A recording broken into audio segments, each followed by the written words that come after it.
جن لوگوں نے انبیاء کی دعوت کو رد اس طرح کیا، بظاہر انبیاء سے محبت کا دعویٰ کرتے تھے، اللہ کی بتائی ہوئی رہنمائی کو قبول کرنے کے دعوے دار تھے، لیکن جب اپنی خواہش کا معاملہ آتا، اپنے مفادات کا معاملہ آتا، تو اللہ کی آیات کو ادھر ادھر کر لیتے۔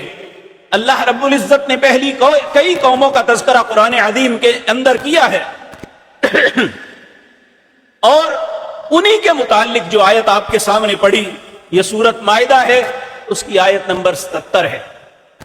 اللہ رب العزت اپنے حبیب کریم جناب محمد الرسول اللہ صلی اللہ علیہ وسلم کو ارشاد فرما رہے ہیں، یا اہل الکتاب، اہل کتاب۔ ایک بات یاد رکھو، ہر صاحب کتاب سیدنا آدم علیہ السلام سے لے کر جناب محمد الرسول اللہ تک جن لوگوں کو اللہ نے کتابوں سے نوازا، ان سب کو یہ بات کہی گئی،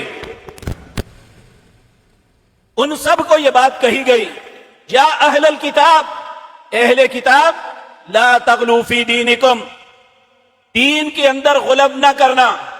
غلب کیا ہے؟ غلب یہ ہے کہ اللہ نے ایک مربوط دین لوگوں کو دیا۔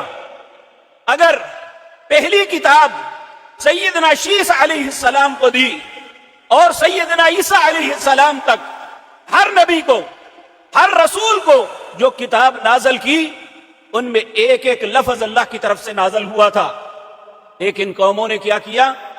اللہ رب العزت فرماتے ہیں، انہوں نے اپنے دین کے اندر، دین میری اور آپ کی خواہش کا نام نہیں ہے، ہمارے مولوی پیر امام کی خواہش کا نام نہیں ہے، دین نام ہے اللہ رب العزت کے حکم کا، اس کے رسول کے طریقے کا نام دین ہے، ہماری خواہش کا نام دین نہیں ہے کہ ہم جو سوچ لیا اس کا نام دین بن جائے، ایسا نہیں ہے۔ تو کہا دین ایک خالص چیز ہے، اس کے اندر کوئی ملاوٹ نہ کرنا، لا تغلو فی دینکم، دین کے اندر غلب نہ کرنا۔ غلب کیا ہے؟ اپنی مرضی سے کوئی چیزیں ایڈ کر دینی یا تقصیر کر دینی، کچھ چیزیں دین کے اندر سے نکال دینی کہ یہ ہمارے مفاد کے خلاف ہے، ان کو نہ اپنانا، یہ غلب ہے۔ اللہ رب العزت نے فرمایا، لا تغلو فی دینکم غیر الحق، تمہیں یہ حق میں نے نہیں دیا کہ دین کے اندر غلب کرو، اپنی مرضی سے تغیر و تبدل کرو۔